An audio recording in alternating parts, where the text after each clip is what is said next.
Hello and welcome to Liberty Lounge. I'm Max Stenner and here is your co-host Samuel Turner. Hello. Our guest today is Paul Embery. Paul Embery is a trade unionist and political commentator. He has written a book which is titled your what is your book titled, It's Paul? despised. Why the modern left loathes the working class? It's been on my list to read. Yeah. He is a columnist for Unheard and the Huffington Post and has hosted the political correction segment on GB News. He is a member of the Blue Labour campaign movement. Now, onwards with the questions. Yeah. So, firstly, thank you, Paul, for taking the time to come on our podcast. It's a pleasure to have you on. The first question is, as a trade unionist, what is your view on the junior doctor strikes planned for June? Do you support them, and do you think what kind of deal do you think should be done with them? Well, thanks for the invitation, first of all. I do support them. I'm a firefighter. In my 27 years of working in the fire brigade, I've taken strike action on a number of occasions. But it's never been easy, and it's always something of an agonising decision, I think, for any worker to take, but certainly for workers in public services and emergency services, essential services. So I know the magnitude of the decision that junior doctors are taking, but I think we need to remember as well that workers generally in this country are still experiencing the effects of the cost of living crisis. We've lived through a period which has seen the tightest grip on wages since Napoleonic times. We saw some people, a handful of people, do very nicely out of the pandemic, whereas everybody else was told to tighten their belts and to take the hit.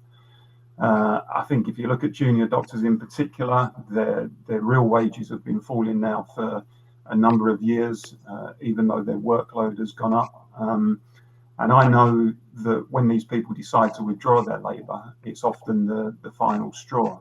So I do support them. I think they deserve a fair wage, and I think the sooner that their bosses and the government can agree to give them what they're asking for, or if not what they're asking for, something reasonable, a reasonable compromise, then I think the better for everybody.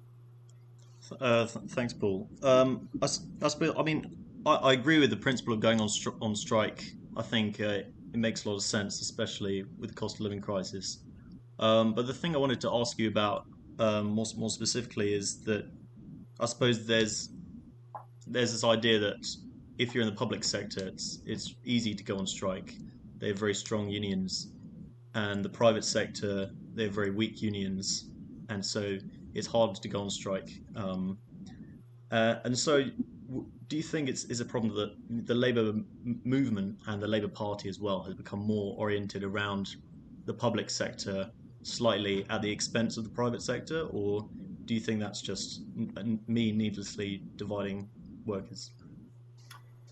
No, I think it's a legitimate point, and it's something that I've personally highlighted in my book Despised and elsewhere. That I think the Labour Party and the Labour movement more generally, including the trade unions, have a big problem in terms of what has become something of an estrangement really with the private sector. It wasn't that long ago that trade unions were heavily represented within private industry, and wielded real influence within private industry, organised millions of workers within private industry. Look, the truth is that we have deindustrialised very heavily over recent decades as a country, and that's one of the reasons why the trade union movement doesn't wield so much influence within industry now. We don't have the dockyards, we don't have the steelworks, we don't have the docks, where where they used to unionise heavily. But we do have call centres.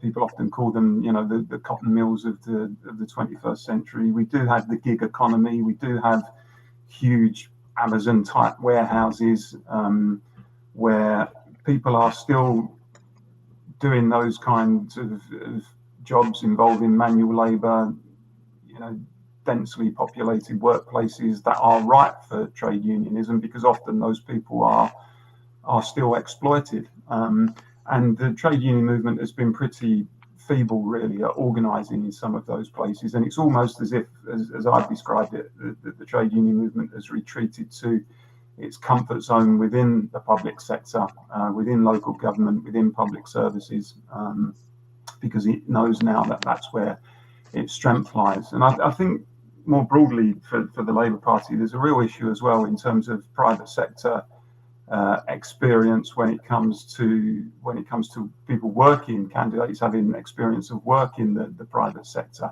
Quite often now, Labour candidates will come through that pipeline, which has seen them, go to university, work for an NGO, a charity, a think tank, become a parliamentary researcher, assistant, and then they sort of land a plum seat themselves. And I think that's a real problem, because unless you have people in Parliament, in the Labour Party, with private sector experience, who know what it's like to work and live in the real economy, to have a factory job, a job in an office, for example, in the private sector, then I don't think they're best able necessarily to represent the millions of people who do have that experience across the country, who do work in the private sector. It's a real Achilles heel for the party. And part of the reason why the trade union movement is not properly represented in the private sector these days, not just the deindustrialization, although, as I said, that's a big part of it. It's also the fact that it's a self-inflicted wound, that it has really withdrawn from the private sector and doesn't really have a strategy for re-engaging within the private sector. And that's a real problem. And it does accentuate, I think, this private sector, public sector divide, which is not helpful, which you alluded to. It allows people, and some people, I think, in the trade union movement are susceptible to this, to kind of to divide themselves off from the private sector, to see it as a completely different entity, whereas it shouldn't be a race to the bottom. It should be about raising conditions and wages right across the piece in the private sector and the public sector. And it is a big problem for the movement, there's no question.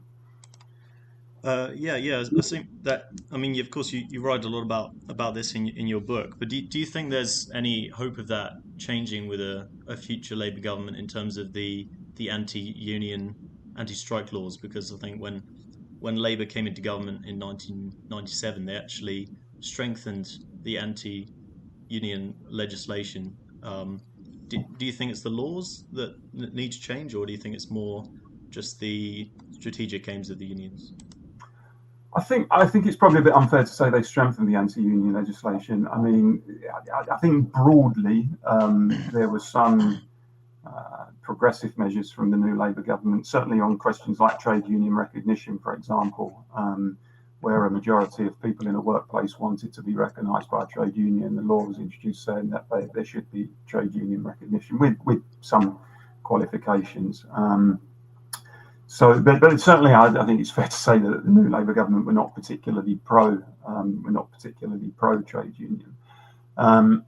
I think the jury's still out in terms of what a Starmer government would do in terms of trade union laws. Certainly, when he was running for the leadership in 2020, he made all sorts of promises to workers and to the trade union movement about what a future Labour government under him would do. And let's be blunt, like a number of the promises he made during that leadership campaign, he's rode back on some of them, although there was a meeting more recently between some trade union leaders and Starmer where they pressed him on delivering on some of these promises around workers' rights and so on. And he looks like, he's pledged to do that, but time will tell as to whether he does.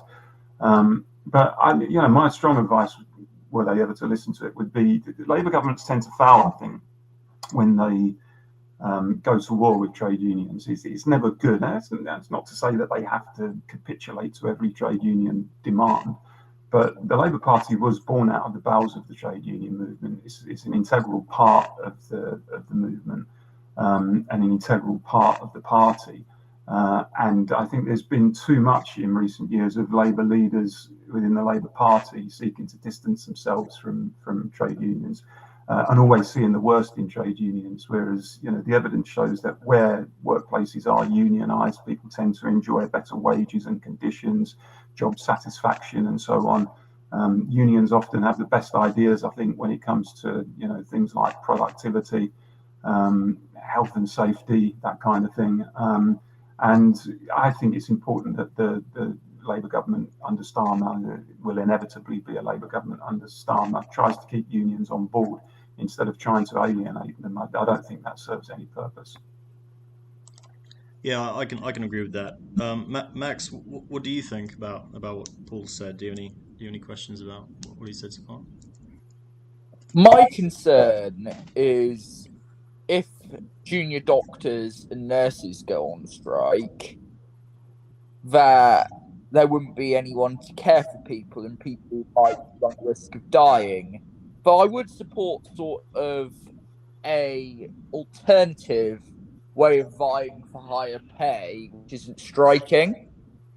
We had a previous edition with a former MEP where one of the guests suggested that in Japan, the bus drivers, when they strike, they don't take the fares and that they can ride for free. And I think that's very smart here, but it's apparently illegal over here. And a way to buy for higher pay that isn't striking, I think that we should find something in that way for junior doctors and nurses. Yeah, that's a good question. Do you think there is an alternative to striking or not? I think. I mean, look, I'm always in favour of innovative ideas which can exert pressure on employers and government to deliver a fair deal, whilst limiting as much as possible any risk or inconvenience to the public. And I think unions do often try to think of doing things that way. I mean, there's action short of strike action, which is catered for within law. Workers can take action short of strike action, and quite often do, but that's generally rarely reported in the media because it doesn't have the same kind of newsworthy impact as workers taking strike action. And I think when it comes to things like junior doctors, generally there is a kind of written agreement that there won't be any action that will result in direct threat to life and limb, and that actually in emergency situations they will respond. And I know in the fire brigade that there's an agreement going back many years in terms of responses in critical emergency situations. And unions and workers do generally try to avoid, so far as they can, any threat to life and limb.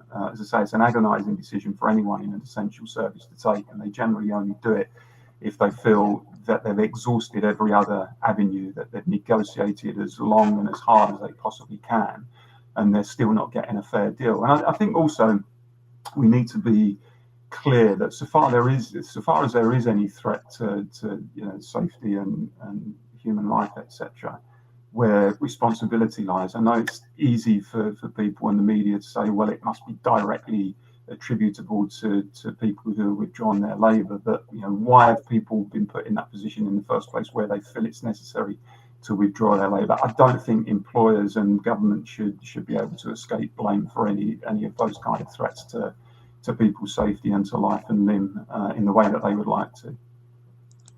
Yeah, I suppose the point of a strike is to cause disruption on purpose to show how valuable the labour is. But I suppose the argument on the right, just to pose a counter argument, would be that they just need a tax cut, wouldn't it? It would be that the income tax bands haven't moved, and that's pushed doctors and nurses up into the higher bands. Or I think I heard that a lot of people in the NHS, they have to pay 20% or around that number into their pension, and they can't choose how much they want to put in their pension. So well, I think with junior doctors, I think that some of them are on around about £32,000 a year. I think that's insane. I mean, unquestionably, some at the higher end of the scale earn much more than that. But some of them, if you think £32,000 a year is not a significant salary, and if you are living in one of our major cities and you've got a mortgage and you've got a family to raise, and your wife, your husband, whatever, may or may not work because they're raising the children, and you think the cost of living crisis, the inflation that we've been dealing with in the last couple of years, the idea that junior doctors are all kind of living in clover and earning pots of money in a way that the rest of us aren't, I think is a bit of a caricature. So and you mentioned the point about the tax bands not changing as well, which does mean that some people are now captured in that higher tax bracket who previously wouldn't have been. All of these things accumulate, I think, to make it really difficult for people, and not just junior doctors. As I say, there's many people, I think, who are struggling to make ends meet at the moment. Millions of people are struggling to make ends meet. And when you look at the fact that some of our corporations are recording record profits, you look at the huge amount of profit that the energy companies have been making out of the energy crisis, you look at the huge amount of profit, unexpected profits that the banks have been making out of the interest rate rises over the last couple of years. You look at the fact that city bonuses and directors' pay still seem to be going up quite handsomely when people at the bottom end of the scale are told to tighten their belts. You begin to see that it is fundamentally unfair. And for me, I defend people who are willing to fight back against that, junior doctors or whoever. Yeah, absolutely. Now, moving on to the Labour Party, I think Max, you had a question about the Labour Party. Thanks. Yes, my question is, what do you think about the Labour Party's election campaign so far? What do I think about the Labour Party's election campaign so far? I think it's incredibly boring. It's clearly ultra cautious because I suspect they think that they've got it in the bag, and the last thing they want to do is to do anything to mess that up. It's quite uninspiring, I have to say. I don't see much sign of any radicalism. I find it quite depressing when you see the Labour Shadow Chancellor peddling the line that we can only afford to invest in public services once we've got economic growth. When I think that anybody who follows the teachings of John Maynard Keynes, who wasn't exactly a revolutionary, but around whose writings the whole post-war consensus was built, knows that actually one of the drivers of economic growth is investment in things like public services and infrastructure and what have you, raising people's wages and so on. Seems to me that the Labour Party has kind of retreated to almost like a pre-1930s neoclassical economic orthodoxy, which I think has been debunked time and time again. So that's quite depressing.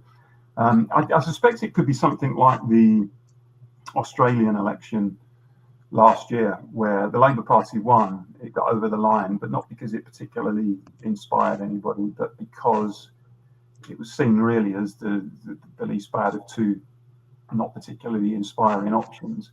And I think we could probably see something like that again. I think in many respects, the real question is how the kind of the major political realignment that we saw in 2019 has fallen apart so quickly. And the Conservative Party, which looked like it was going to be in power for at least another decade, is now facing electoral oblivion.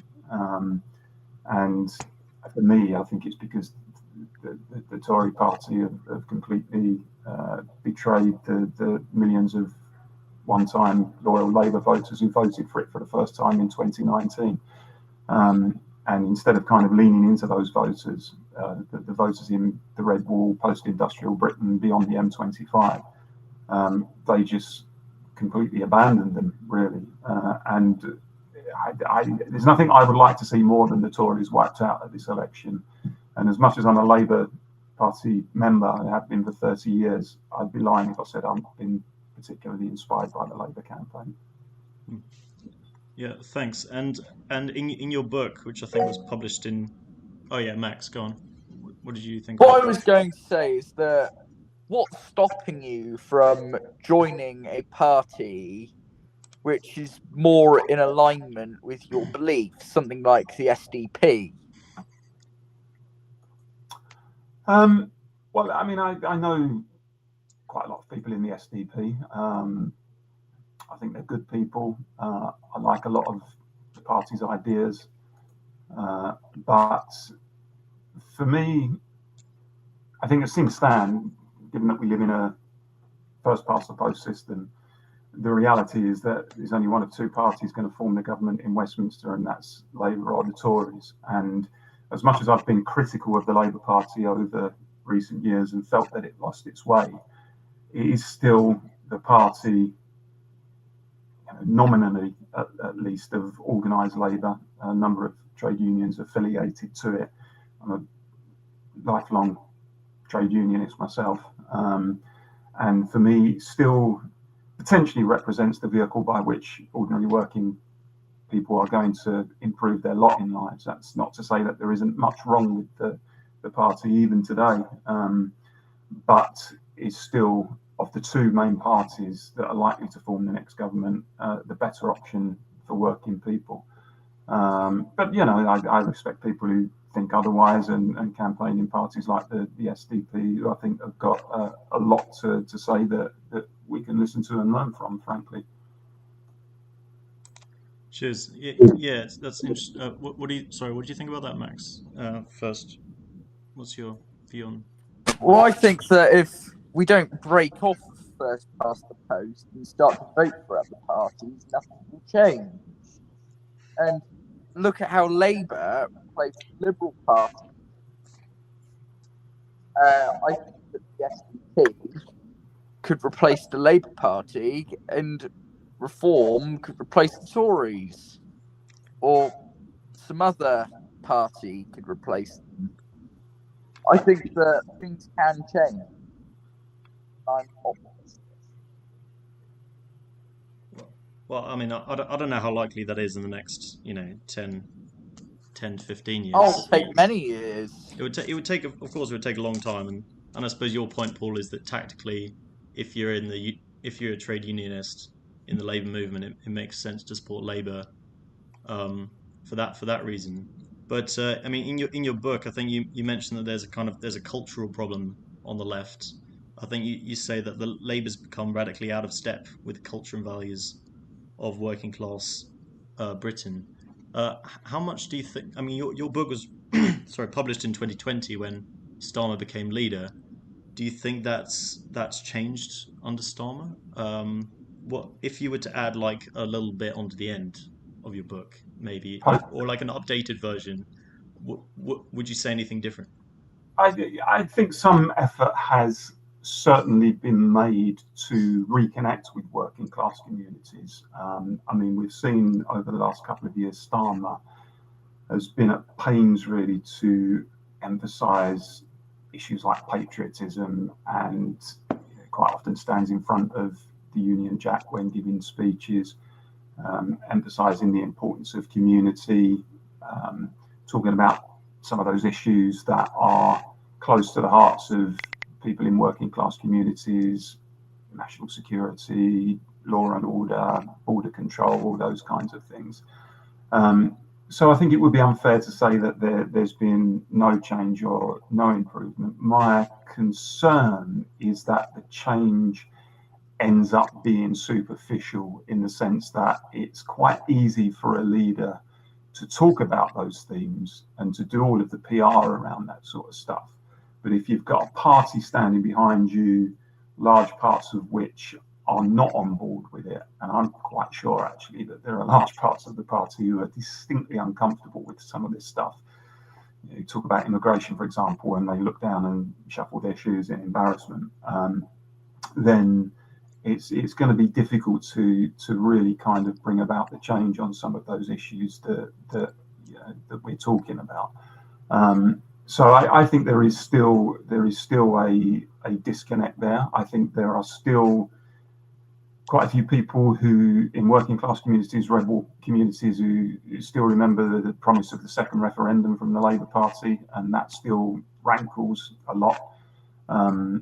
I think there are people who still see the party as a party for social activists and student radicals and middle class graduates and progressives and so on, and not necessarily a party for post-industrial Britain, blue-collar Britain. I think Labour has still got some way to go to, if you like, reform that electoral coalition that it's always relied on in the past when it's won power. You know, that what I've called the coalition of Hampstead and Hartlepool, the kind of middle-class liberals, progressives on the one hand, but also, you know, blue-collar Britain on the other hand, small-town Britain, post-industrial Britain.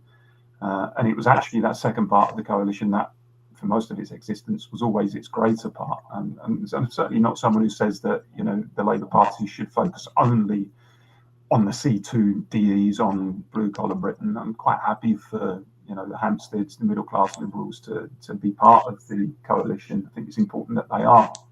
But the coalition just became fundamentally unbalanced over the last 20 or 30 years. The kind of Hampstead agenda began to dominate, and the Hartlepols were just kind of elbowed out, really. And that resulted in the 2019 election, which was Labour's worst result since 1935. So I think some effort has been made to rebuild that coalition, but I still think there's quite some distance to go. And let's be blunt. I mean, Labour are going to win this election, not because people in the Red Wall have suddenly fallen back in love with it. They haven't, but because the Tories have just betrayed people so much. Labour will become the government because the Tories have done so badly and have just forfeited the right to govern. I liken it to a lottery winner. You know, you sometimes read these stories in the newspapers about someone who's won £5 million on the lottery, and then a couple of years later you find that they've squandered the whole lot and they're sleeping on a park bench somewhere. And that to me is today's Tory party. They had this golden legacy of the 2019 general election, this new coalition they built, that political realignment, absolutely squandered it with rapid pace. It's really one of the talking points of modern politics, I think.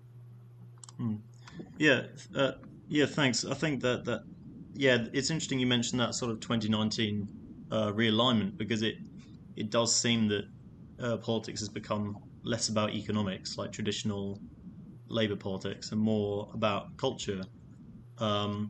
And you know, in your book, you have a lot of socialist recommendations, like reversing privatization, bringing the Bank of England under democratic control.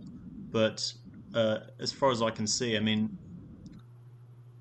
I think the term cultural left is quite useful, because it seems like that's, if someone is like on the radical or like the online left, it's like they only really care about culture. And I think I wanted to know what you thought a bit about Wes Streeting, the Shadow Health Secretary, because obviously he's quite big into NHS reform using the private sector, but also he has some quite woke cultural views. I mean, he quite infamously said that a vote for Susan Hall as London Mayor is a vote for sort of white supremacists and Islamophobes. So I was just wondering what you thought about the cultural. Do you think it's become more culturally liberal and also sort of economically liberal as well, or what do you think? The Labour Party you're talking about? Yeah, the Labour Party and the left in general. Yeah, it's become, I mean, without question, in the last couple of decades or so, it's become more economically liberal, more socially liberal at a time when much of its core support was actually the other way. They didn't want liberal economics. They didn't want the rolling back of the frontiers of the state. They didn't want everything handed over to the private sector. They liked the idea of a protective state, a government that was prepared to intervene on the side of industry, a government that had a proper industrial strategy, a government that believed in raising people's wages, in managing demand to try to deliver growth and prosperity and jobs and so on. Government that was prepared to invest properly in public services, raise the minimum wage and so on. But at the same time, as I say, the Labour Party adopted the kind of hyper-liberal stance on a social level, and believed in open borders and so on, was suddenly very embarrassed about talking about the family, the centrality and the importance of family, took a sociological approach to issues such as law and order. And I think that the Labour Party for a long time just thought that working class people who were not comfortable with some of this stuff just had nowhere else to go, that they would never vote for the Tories, and that they would always, one way or another, cast their vote for the Labour Party. And for a while that was true. I think working class communities stayed with the Labour Party through all of that. And then I think you can look at a period around 2004, for example, with EU enlargement. Suddenly we saw huge demographic change as a result of accession among a number of Eastern European EU countries, and some of the immediate impact that had on working class communities in Britain. The real impacts of the new global market in terms of deindustrialization and that demographic change really started to kick in around about that time.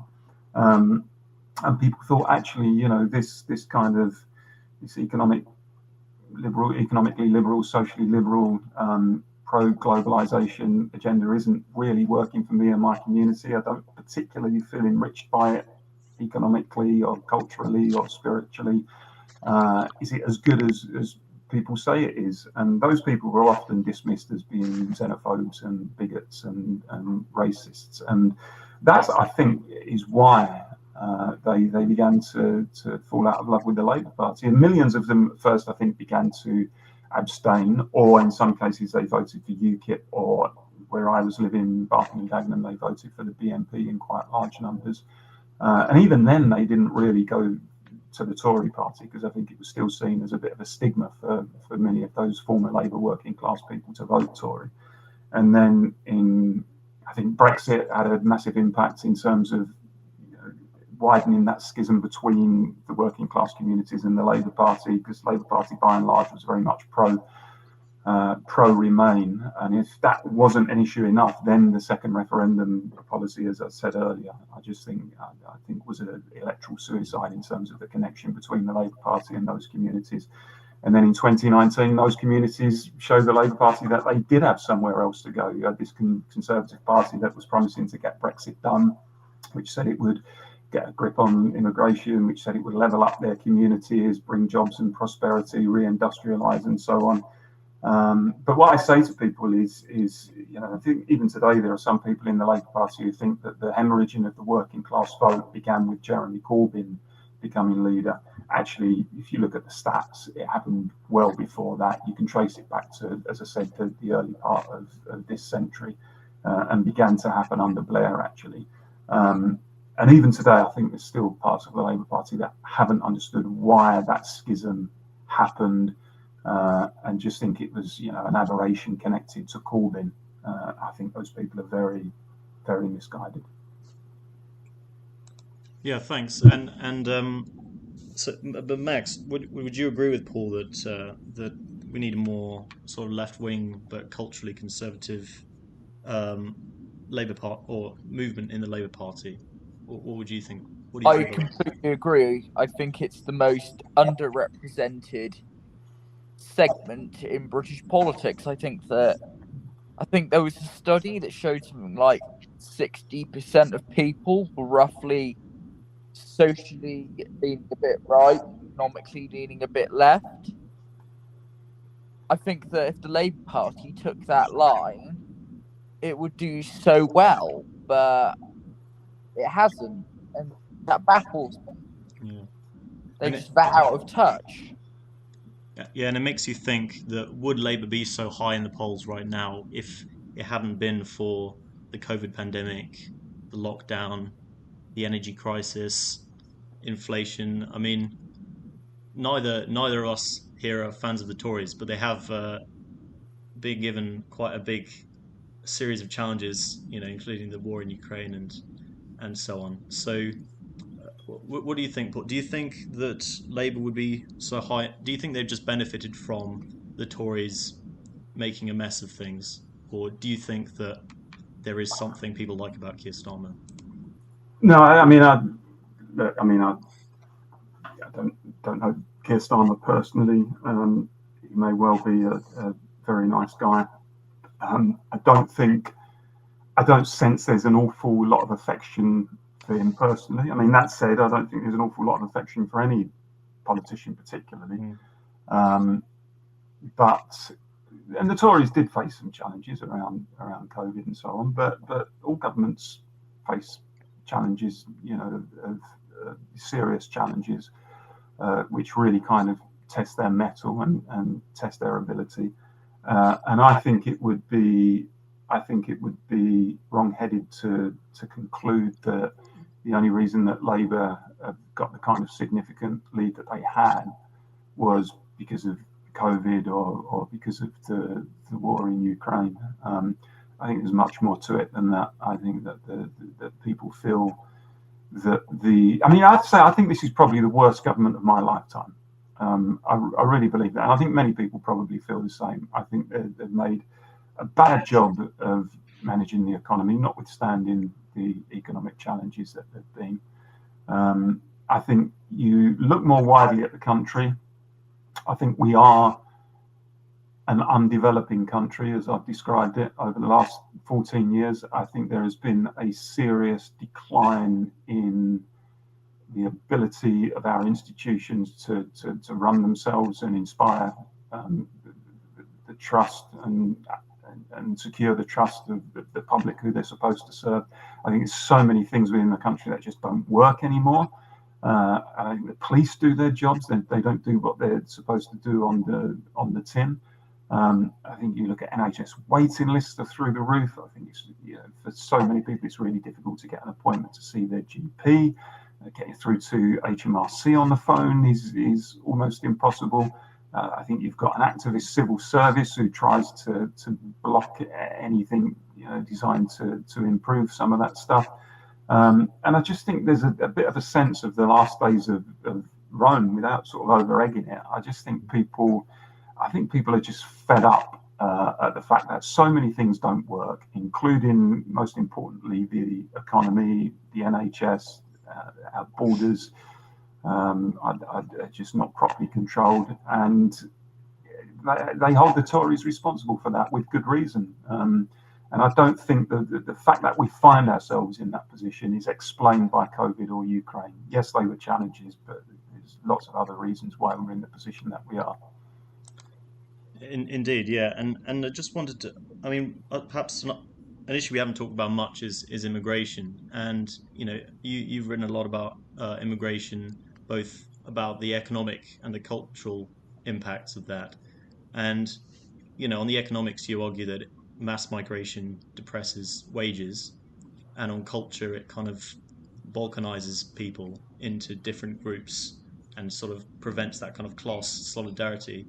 And I suppose my question to you, I agree with you to an extent, but my question to you is, why do you think the trade unions have largely gone along with this if, as you argue, it is so opposed to their class interests? Well, it's really interesting, actually, because once upon a time, the whole position of open borders was a fringe position within the labour movement. Most people in the labour movement, including trade union leaders, knew that you had to regulate the labour supply and that you had to do that so as to enable governments to plan around jobs and welfare and housing and so on, and to make sure there wasn't undue pressure on wages in particular sectors. And it wasn't a controversial position at all on the left to hold that. And in fact, the open borders position was was kind of a position that was held by Trotskyists and anarchists, really. And that position has changed around fundamentally. The default position for many on the left is open borders, and anyone who believes in regulation of the labour supply is regarded, as almost as a museum piece or as a crank or as some kind of xenophobe. And I sort of say to people, look, open borders is a boss's dream at the end of the day, because what it allows them to do is to shunt workers from low wage economies into high wage economies and allow them to hold down wages. And I think it's the job of anybody on the left to say, look, we need to safeguard wages. And one of the ways we do that is by not having an oversupply of labour, which undoubtedly we've had in certain sectors. And my argument is always that rapid and large-scale movements of labour have got the same capacity to cause disruption, social and economic disruption, in working class communities as rapid and large-scale movements of capital. And I think that's a lesson that many on the left still don't understand. And of course, you have to look at the social aspects of it as well. It is important to have cultural and social cohesion in our communities. And if you just kind of have open borders and let the whole thing's rip, then you are imperiling that. And I think the sad thing about that is that immigration had almost become a bit of a non-issue in our country. Around the 1990s, it was really kind of relegated down the pecking order as an issue, because I think most people felt that it was more or less under control, numbers were manageable, and we'd moved on from the days of the 1970s when the National Front were on the march and marching through areas where there are higher numbers of ethnic minority people and so on. And then all of a sudden, as I said earlier on, with the sort of emergence of the new global market and EU free movement, and then EU accession in 2004 or whenever it was, we suddenly started to see the numbers increase very, very rapidly. And what was often a sense of disorientation in working class communities was kind of dismissed as racism and bigotry. And that was encapsulated, for example, in the exchange between Gordon Brown and Gillian Duffy in 2010. That's how many people in the labour movement did see people who questioned the scale of immigration. They did see them as bigoted people. But it is, again, it's a talking point of politics, why and how the left changed its position on open borders so rapidly.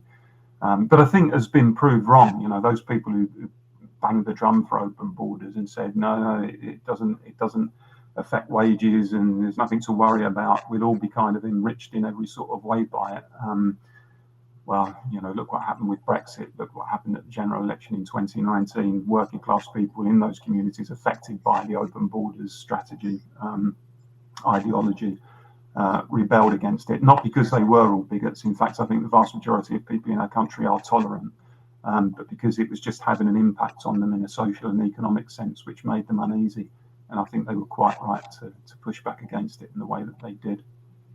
Not necessarily by voting Tory. That's never something that I would recommend. But you can understand why people kind of felt the need to push back against it. Yeah, and I suppose you can understand why someone would vote for like reform when Nigel Farage is currently the only person really saying that a labour shortage wouldn't necessarily be a bad thing if it means higher wages and more training. But just to bring you in, Max, do you have any comments or questions for Paul about immigration? I don't think I have any questions. Oh, fair enough. Yeah. But I suppose so. Paul, you would say you're not really sure why. I mean, because you said what do you think has changed on the left then that's made them so, if they haven't always been so fanatically pro-mass immigration, what do you think has changed on the left or in the Labour Party that's not only made it so pro-mass immigration, but also made it so, obsessed with fringe issues, like, I suppose, Israel-Palestine is another example. I think one of the reasons is because the movement itself has become as I touched on earlier, much more middle class over the last couple of decades, and was kind of hollowed out really of that real kind of blue collar working class element, the people who were more likely to be directly affected by issues such as pressure on wages and local services as a result of high levels of immigration. If you are a middle class professional whose wages are not necessarily affected in that way, who can afford to buy themselves out of public services, then perhaps it's not going to be the sort of issue for you that it is for people lower down the scale. And I think it's almost, it's now seen as a sort of high status belief as well, that, you know, if you're on the left, then you've got to believe in open borders. If you want to have kudos, if you want to be seen as some sort of enlightened progressive among your peers, and if you hold to a position of regulation of the labour supply, then you're seen as being reactionary and being xenophobic. So I think those two things are probably the main drivers. The fact that it's seen generally in cultural terms as high status, and the fact that you know, if you're not directly impacted by it in a way that other people are, then perhaps it's not going to be necessarily the sort of issue for you that it is for others. Yeah. So I mean, do you think it might be that the unions have become more public sector, and the public sector is not exposed to the same levels of competition, like the wage competition, as the private sector? Like, if you work in a hospital, more immigrant workers wouldn't necessarily depress your wages. No, I think that's a legitimate argument. I think you are much more susceptible in the private sector, and I think the stats would show, you know, the construction industry, for example, retail, hospitality, catering, that actually the oversupply of labour is more acute there and more likely to have an impact. Which is all the more reason for trade unions to be organised in those sectors in a way that they're not at the moment. But it's not just about trade union organisation. You've got to try to avoid having that situation in the first place where you're having to fight to defend people's wages as a result of an oversupply of labour. For me, it should be very sensible. It's a very sensible position for any Labour government to say, we believe in regulation of the labour supply, we're pro-immigration, we will have an immigration policy that benefits the country. You know, we're happy for people to come in, but it needs to be properly managed, and we can't just have a free-for-all, because that has all of the resultant problems in terms of, you know, the economic impact on people and the social impact on people as well. Yeah. I think you're right about that, and but I've also noticed that it seems that the left, they seem to care a lot more about religious and ethnic minority groups, or at least appealing to those groups as kind of blocks. So you hear them talking about how is Labour going to appeal to the Muslim vote or the black vote, and so with Israel and Palestine you've seen that, but you've also seen it with the Diane Abbott suspension, and the Labour activists saying, "Oh, what about the black vote?" Do you think there's kind of a danger in that, and why do you think the left seems so blind to kind of the dangers of sectarian or racial identity politics?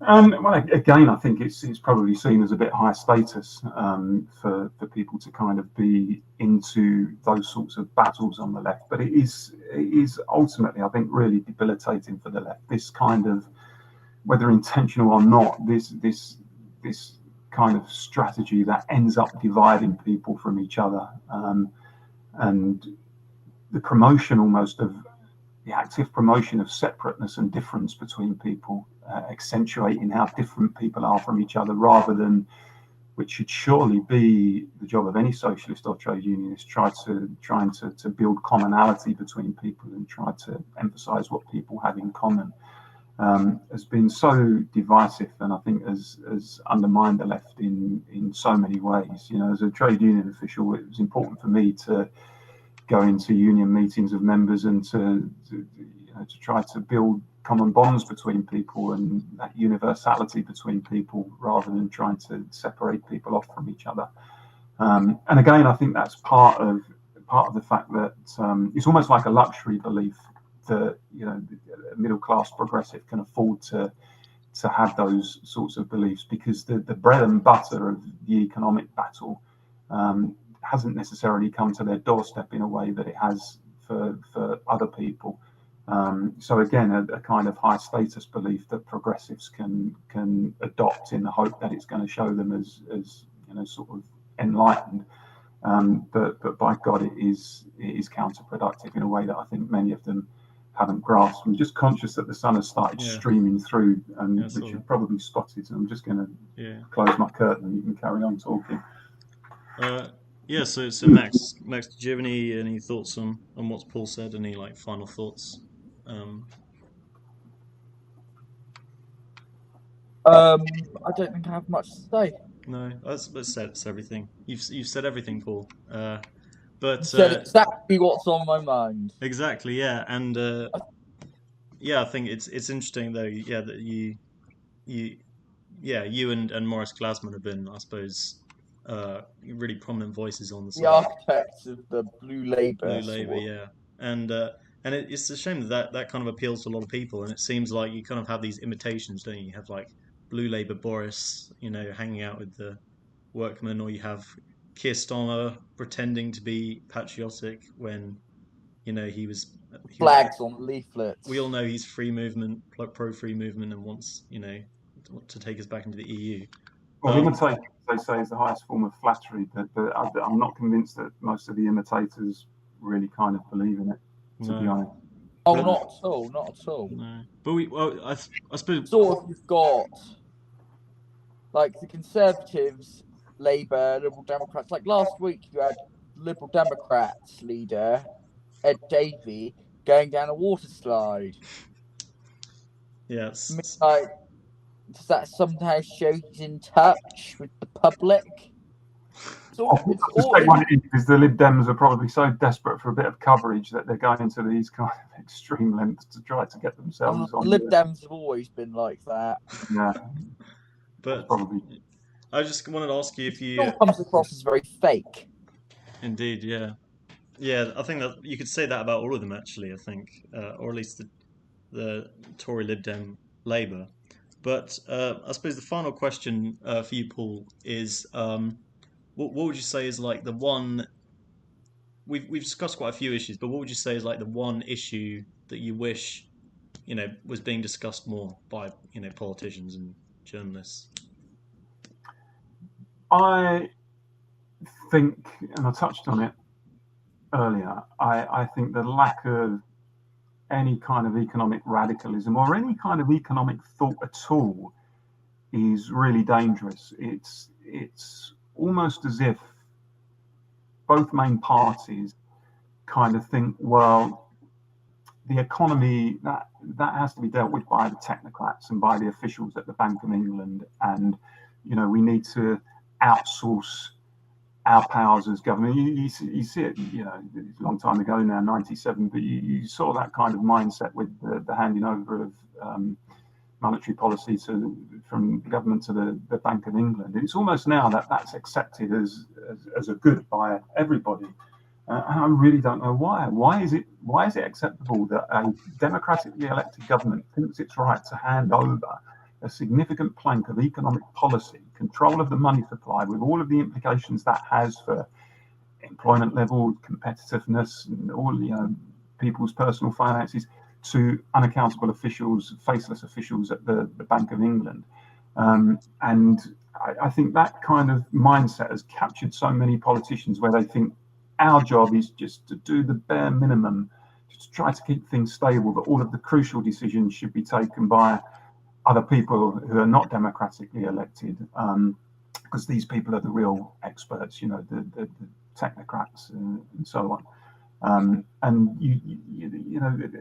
a kind of lack of any thought from the Labour side of things around how do we become more competitive as an economy. How do we revitalise industry? How do we reindustrialise? How do How do we improve the real economy where goods are made and where wealth is created? What strategy have we got for productivity and stuff like that? And there really isn't one. And I find that really, really depressing. And I don't think it's going to change anytime soon. Yeah, thank you, Paul. Yeah, I agree with you that I think both Max and I would agree with you that we need more economic radicalism, and independent Bank of England should definitely be democratically controlled again. But yeah, to anyone listening, please do read Paul Embery's book, Despised. Here it is. I read it last year. I thought it was really I'll good. make sure to find a copy. Yeah, Max, you should read it too. But yeah, thank you very much, Paul, for coming on. It's been a pleasure. Thank you, Paul. It's been very lovely. Thank you. Cheers, guys. Thanks for having me.